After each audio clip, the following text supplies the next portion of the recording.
Aleluia. Quero cumprimentar os irmãos que participaram. Amém? Amém. Amém, irmãos? Amém. Estava com saudade dos irmãos já. Faz tempo que não venho aqui dar uns glória com os irmãos aqui. Que Deus abençoe ao pastor Joilson, pastor Zival, Dario Cameraman, pastor Sabino, pastor Celso, pastor Lucas. Que Deus abençoe em nome de Jesus. Irmã Maria, que Deus abençoe a irmã Maria em nome de Jesus. E que Deus abençoe a cada um dos demais irmãos aqui nesse lugar.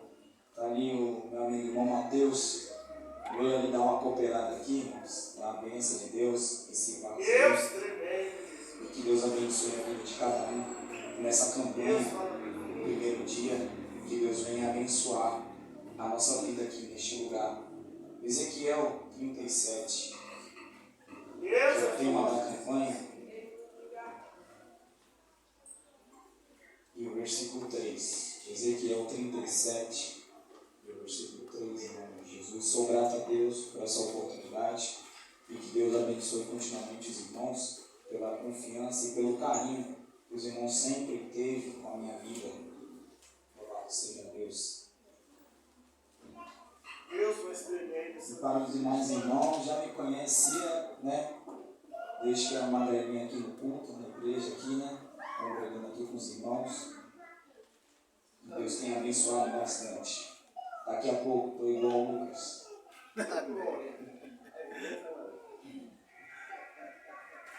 Amém? Todos acharam? Ezequiel 37, versículo 3, em nome de Jesus. Todos acharam? É um prazer imenso também conhecer a bênção da missionária Samara.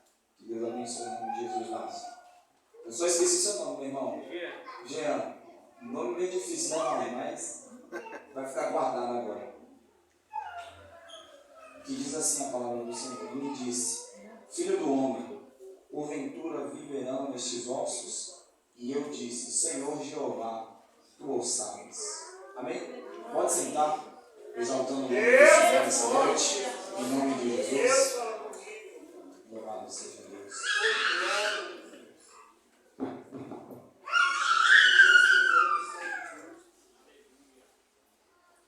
Irmãos, eu agradeço a Deus, primeiramente, porque Deus ele sabe como trabalha na nossa vida, no nosso chamado. E eu agradeço por cada oração que cada um aqui, creio eu, que tem operado aqui através da minha vida no decorrer desses anos. Porque sem oração não tem crescimento. E o fundamento da presença de Deus, ele trabalhar na nossa vida é através da oração. Se o irmão quiser ficar à vontade, colocar um som aí, tocar a bateria, fica à vontade, tá bom, pastor? O senhor que mexe nos instrumentos aí, fica à vontade, pastor. Porque através da oração vale muito em seus efeitos, como a palavra do Senhor nos diz. E nesse livro de Ezequiel, irmãos, nos traz a respeito da restauração de Israel. Algo que, humanamente falando, era impossível aos olhos humanos ver ali que o povo de Israel poderia restaurar a vida deles novamente. Porque o templo estava destruído, os muros caídos, o pecado estava dentro de Israel. O povo idolatrava outros deuses que não eram reais e que eram criados por mãos humanas. E nessa leva para a Babilônia, foi um homem chamado Ezequiel para a Babilônia. Babilônia é o sinônimo do pecado, da ruína, aonde se manifesta a maldade, aonde se manifesta o pecado lá dentro. Só que tem um detalhe muito importante, irmãos, que Ezequiel ele foi junto para a Babilônia. Mas o interessante é que no coração de Ezequiel, a Babilônia não entrou. Você sabe por quê? Porque Ezequiel, ele era de uma família sacerdotal. Só que a família sacerdotal de Ezequiel estava preparando ele para ele ser sacerdote. Mas Deus ele disse assim: você não vai ser sacerdote, Ezequiel. Você vai ser um profeta da minha vontade. Diga no seu coração nessa noite: eu. Diga com mais convicção, não tenha vergonha. Eu sou profeta. Guarde isso, profeta. Só guarde isso. Deus ele tinha um chamado na vida de Ezequiel. Só que o interessante, pastor Lucas, é que Ezequiel ele foi para a Babilônia. E quando ele se achega à Babilônia, a atitude de Ezequiel não é ele chorar, não é ele questionar a Deus porque ele foi, não é ele questionar porque ele perdeu a casa, porque ele estava longe da sua pátria de Israel. Mas a primeira coisa, a atitude que Ezequiel ele fez foi pregar uma mensagem para que Deus pudesse operar ali no coração de Israel novamente, para que eles pudessem entender que a presença de Deus era notória, mesmo dentro da Babilônia. Ezequiel ele fez o que? A estratégia de Ezequiel, para que o povo pudesse entender que a esperança ainda estaria ali com eles. Ele construiu um altar ali dentro da Babilônia, para ele chamar a presença para o ambiente. Deuses alheios estavam dentro da Babilônia, mas Ezequiel ele estava declarando: os teus deuses podem ser incendiados por objeto que vocês colocam debaixo do altar, mas o meu Deus que eu sirvo, o meu Deus que eu adoro, o meu Deus que eu busco, eu chamo ele do alto, para ele descer e operar ainda um milagre que ainda necessita para o povo restaurar, para ainda o povo avivar, para ainda o povo clareadamente, para ele se entender que a minha presença não está longe. Ele constrói o altar bem bonitinho, só que ele prepara de uma forma interessante, para que o povo babilônico pudesse entender, e o povo de Israel que estava na Babilônia pudesse entender que a presença de Deus não é algo meramente só por um momento, mas que a presença de Deus estava a todo momento com aquele povo, mesmo no pecado. Aí nesse capítulo 37, como Ezequiel, ele passa a ser um profeta que é muito calejado pelas batalhas que ele tem que passar. A Bíblia vai nos dizer que Deus ele leva ele em visão a um vale de ossos secos. E este vale de ossos secos, Deus ele estava mostrando para Ezequiel que era a semelhança em um estado do povo de Israel em que eles estavam naquele tempo. Só que Deus ele pergunta para Ezequiel: Ezequiel, porventura esse vale de ossos secos, esses homens podem viver? Como cada um de nós, a gente sabe que não devemos questionar a Deus. Ezequiel ele fala: Senhor, só o Senhor sabe. Somente o Senhor sabe. Sabe o que Deus ele fala para Ezequiel? Então profetiza. Sabe o que é isso? Deus ele está dizendo para nós aqui nesta noite: você entrou aqui cansado, você entrou aqui desanimado, você entrou aqui sobrecarregado, mas do alto vem uma mensagem para você, para ainda dizer que Ele ainda vai restaurar aquilo que você precisa. Então Ele está dizendo: filho dele, mulher profetiza nesta noite que eu ainda vou restaurar, eu ainda vou fazer, eu ainda vou operar. Não é o fim para a tua visão humana, mas a minha presença, eu ainda opero milagre. Sabe o que é isso? É que, pastor Celso, quando Deus ele mostra para Ezequiel esse vale de ossos secos, ele está mostrando que, pela mente humana, isso é impossível. Você está dentro de um deserto e Deus ele preparar uma mesa dentro do deserto. Humanamente falando, isso é impossível. Deserto tem o significado de escassez, de seca, sem opção, sem estratégia para sair dentro do deserto. Não sei se alguém pesquisou aqui ou já estudou na Bíblia o significado de deserto. Você não tem rumo para a direita, esquerda, frente e trás. Não tem uma porta para te direcionar para a saída ou para a entrada do deserto. Você entra num ponto do deserto e você está lá. Mesa é totalmente o oposto de deserto. Mesa significa bonança, significa prosperidade, significa bênção do alto. Mas aos olhos humanos isso é impossível. Exatamente e certamente é impossível aos olhos humanos. Mas em Lucas 1:37, quando ele estava ali a ponto de dizer que Isabel, uma mulher avançada em idade, e que Zacarias, um homem avançado em idade, não poderia ter filho, Deus ele já dá uma parte para Zacarias e para Isabel. Não só vai ter uma bênção, mas como este filho que vai nascer, o nome dele será João Batista. Sabe o que é isso? É quando está em Jó, capítulo 14, versículo 7. Diz que Jó assemelha ao sofrimento dele como uma árvore que foi cortada e ela se torna um tronco. A raiz está ali intacta, mas ninguém enxerga o processo que você passa na tua raiz. Sabe por quê? A raiz ela não está do lado de fora, a raiz ela está debaixo da terra. E quem é que enxerga uma raiz debaixo da terra? Alguém aqui consegue enxergar? Se for você é impressionante. Os cientistas falam que a raiz, quando fica debaixo da terra, ela produz alimento debaixo da terra. Porque quando a chuva desce, ou vem o sol, aquela raiz ela começa a produzir vida. Acho que você não entendeu.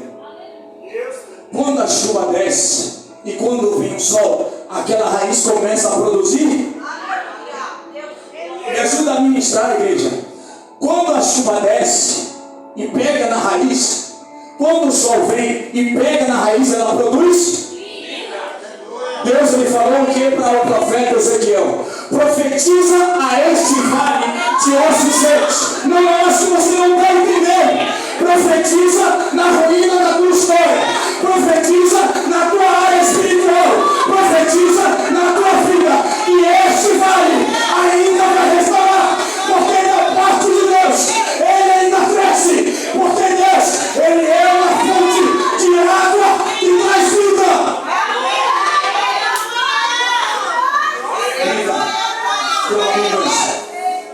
Um projeto na tua história. Um homem pode ter decretado que é o fim da tua jornada. Você mesmo se coloca na posição contra a parede, que é o final da tua história com a presença. Como já foi falado aqui através dos louvores, eu estou seguindo conforme Deus está falando. Mas Deus ele está dizendo, mas não foi eu que te chamei para desistir. Não foi eu que te chamei para você estacionar os teus dons. Não foi eu que te chamei para você estar sentado. Eu te chamei para ser profeta. E pelo que eu sei, pela palavra, profeta ele não fica calado. Profeta ele abre a boca para do alto ser revestido de poder.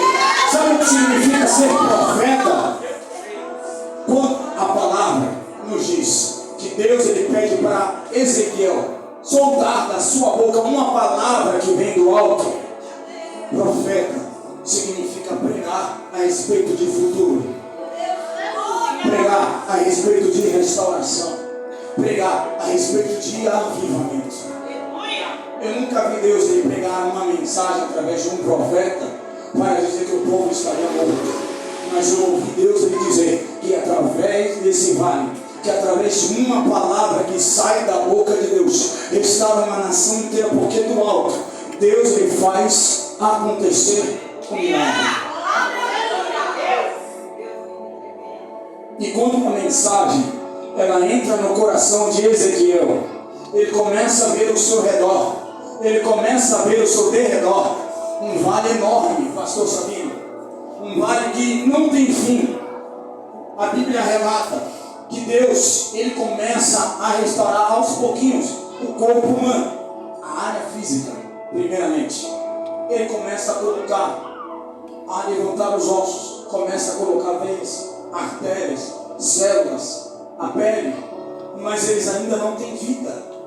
Deus ele pede para Ezequiel ele pregar novamente, profetizar novamente, para trazer vida, para trazer esperança, para trazer restauração. Faz uma recapitulação da tua história no decorrer desses anos. Vamos dar um exemplo, 4 anos na sua história, na sua trajetória com Deus. O que mudou daqui para frente durante 4 anos? Faz uma recapitulação agora. Imagina aí 4 anos atrás, como você era e como você é hoje neste culto.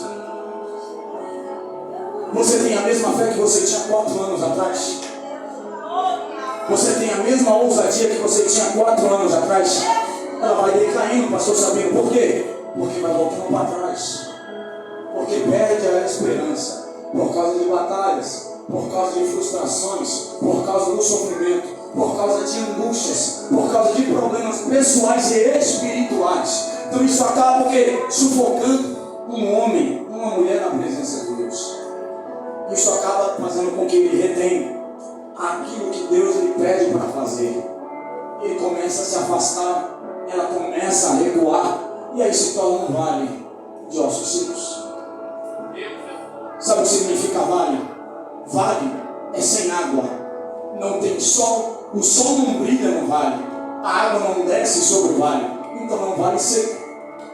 Ou seja, é um vaso que não tem água, é um vaso oco, você bate e ele se quebra. Mas Deus, Ele está dizendo para nós aqui nesta noite, o nosso vaso, ele está cheio da presença. O nosso vaso, ele está cheio de azeite. O nosso vaso, ele está cheio de água. Sabe por quê?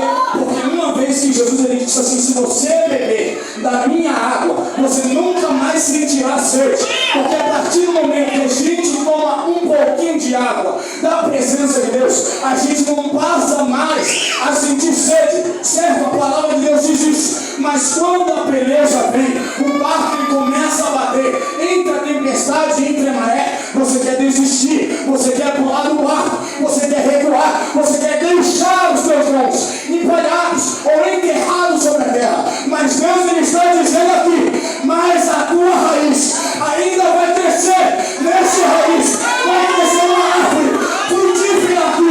Levanta a tua mão e quero profetizar nessa noite.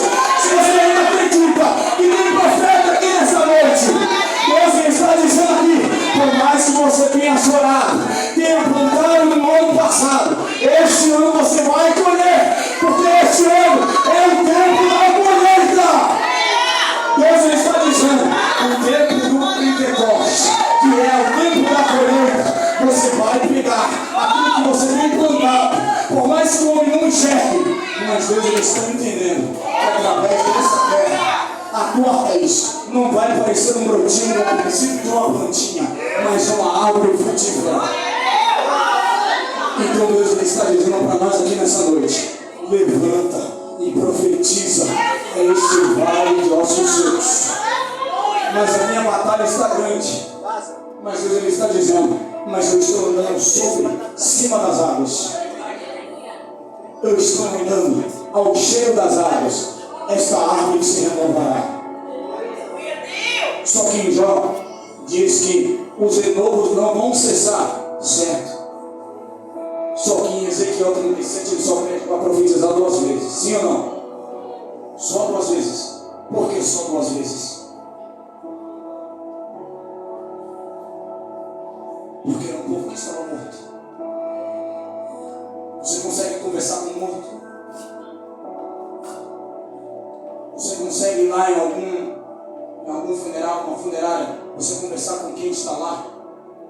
Mas através da presença, através da parte do Senhor, através da área espiritual que nós temos com Deus.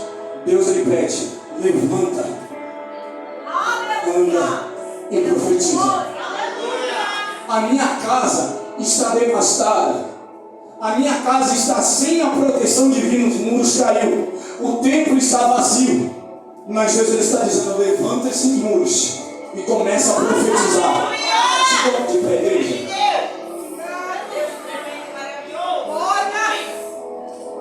O pastor Lucas pediu para ir até 10 horas. 10? 11 horas, né? Às vezes na nossa vida nós precisamos entrar no deserto. Às vezes na nossa vida a gente não está preparado para receber uma mesa preparada. Sabe por quê? Eu dou graças a Deus por cada oração de cada um dos irmãos pela minha vida.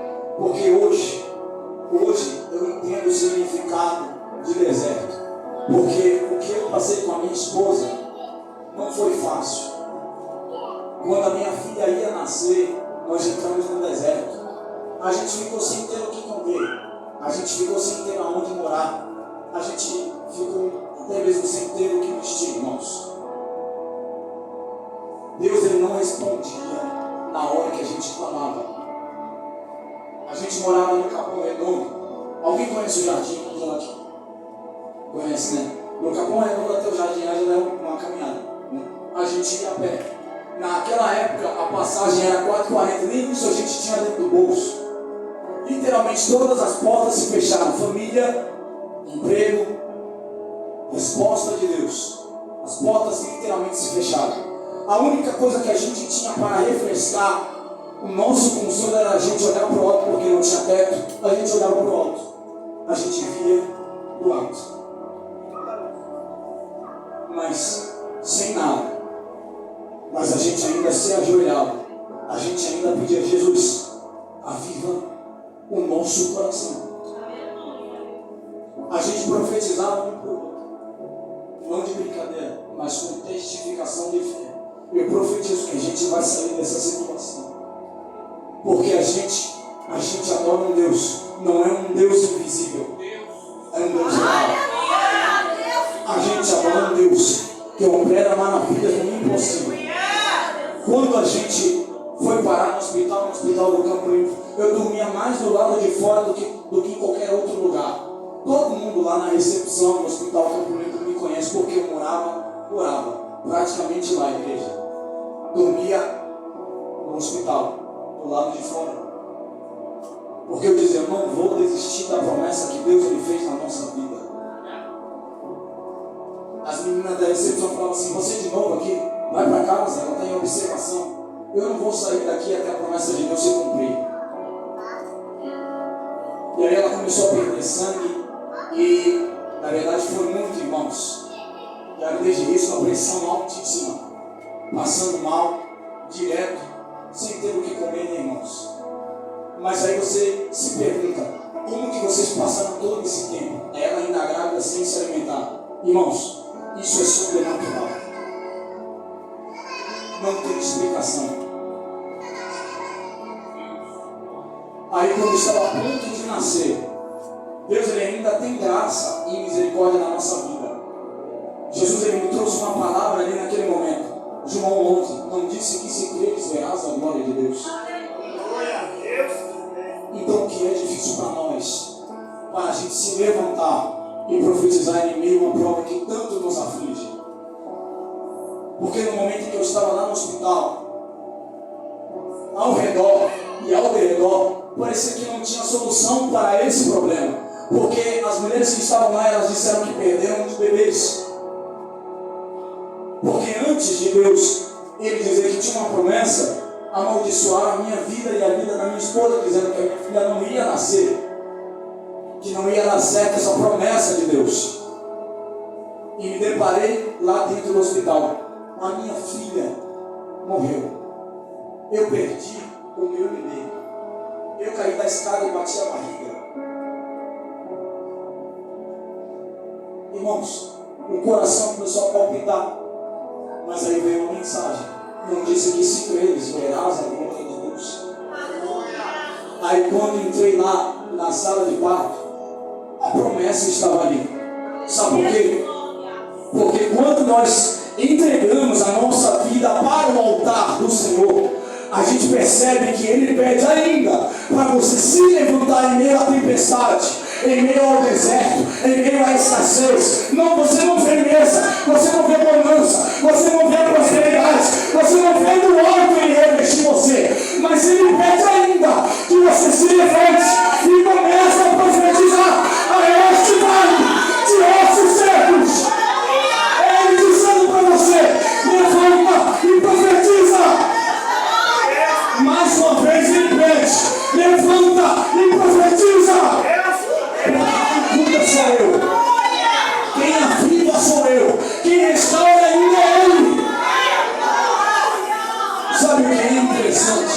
É que quando a gente começa a entoar os louvores, começa a orar, a gente pede para Deus Ele operar o milagre.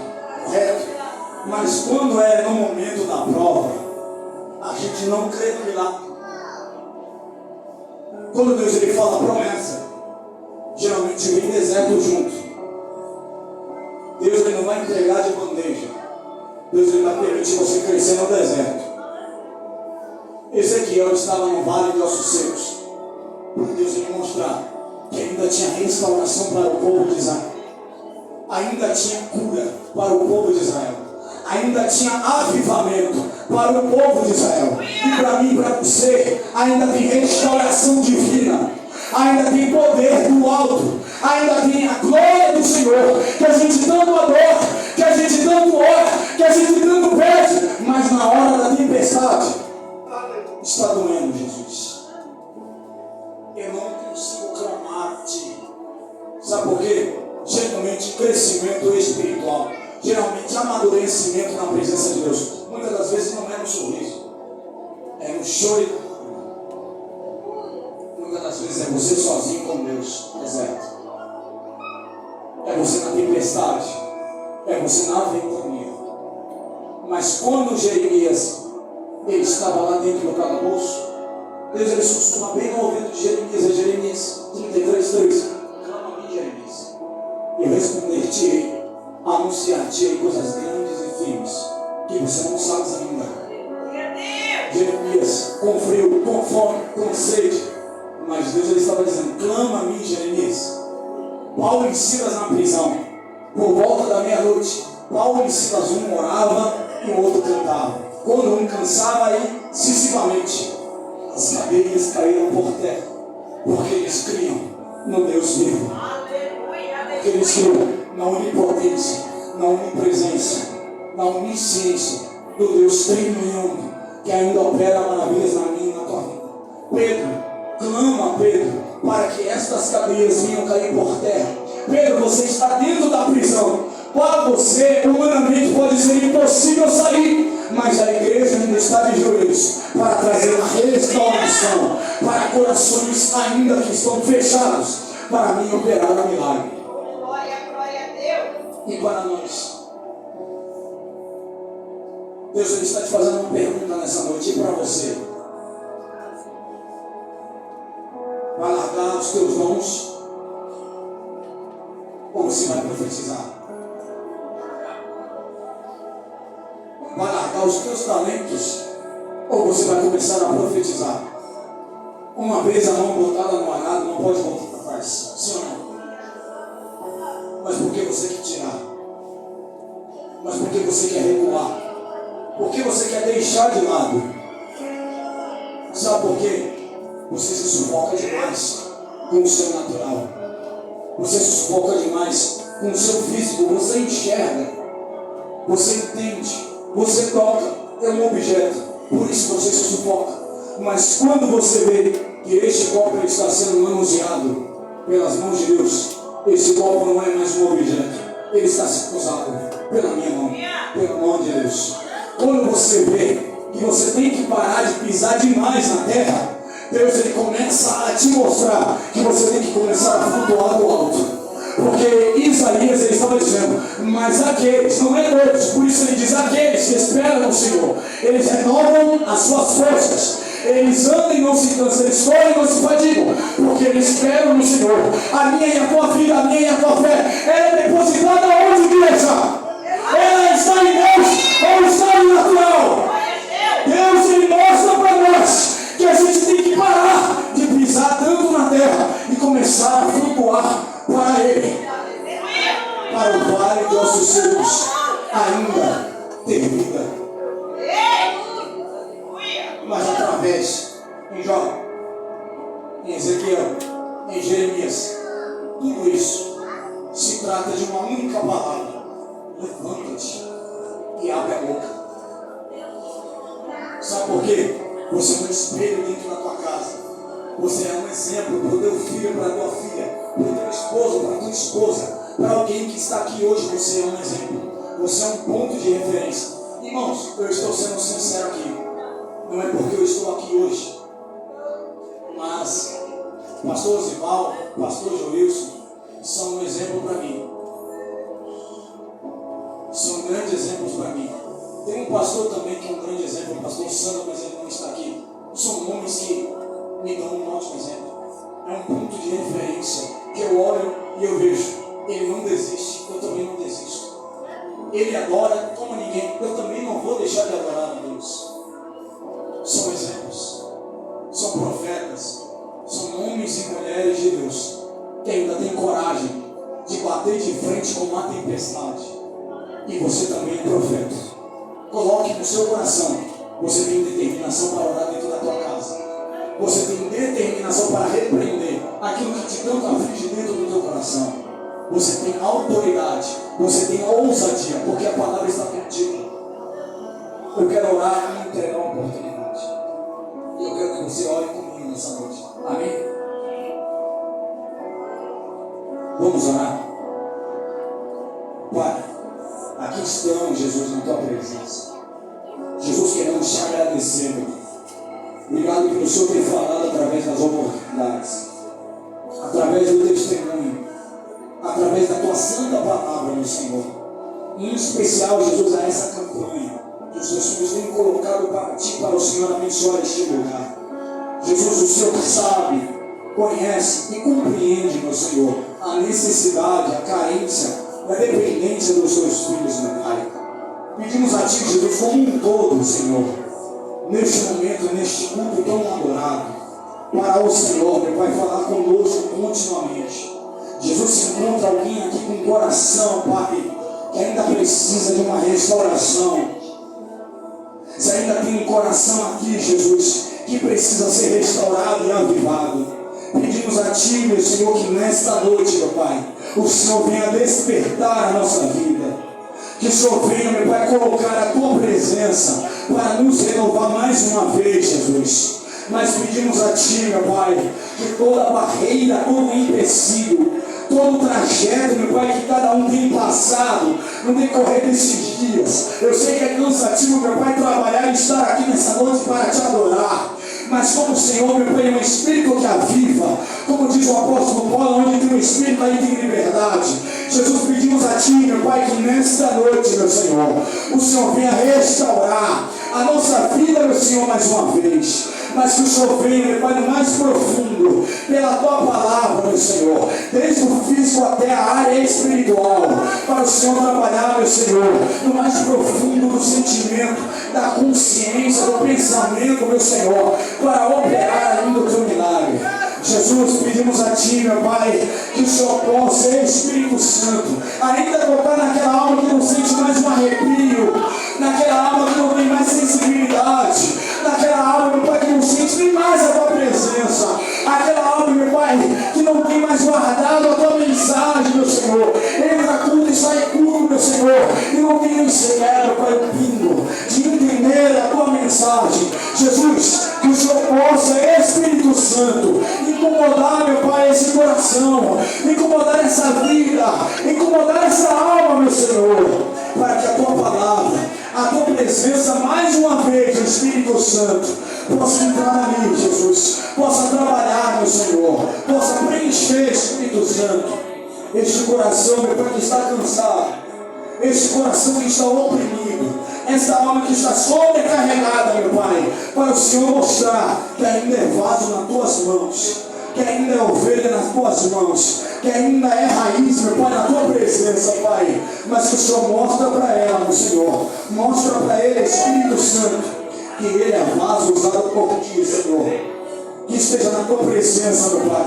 Continua, meu Senhor, a mostrar para cada um, meu Senhor, que este vale não é seco, mas é vaso de água, é vaso transbordado pela tua presença, é vaso, meu Senhor, nas tuas mãos, meu Pai, para a glória do teu nome, Espírito Santo. Incomoda esse coração, Senhor, que a tua presença, Pai, a tua vontade continua a falar neste lugar, na vida de cada um. Pedimos a ti, meu Pai, e te agradecemos para a honra e glória do teu nome. É isso que nós pedimos e te agradecemos em nome de Jesus. Amém, igreja? Continue a orar pela nossa vida. Que Deus abençoe em nome de Jesus. Eu agradeço ao pastor Joilson, ao pastor Zibal, ao pastor Lucas, ao pastor Sabino, ao pastor Celso. Que Deus abençoe a cada um dos irmãos. Em nome de Jesus, irmã Maria, missionária Cássia. Que Deus abençoe em nome de Jesus. E que Deus possa continuamente abençoar nessa campanha. Eu agradeço a oportunidade.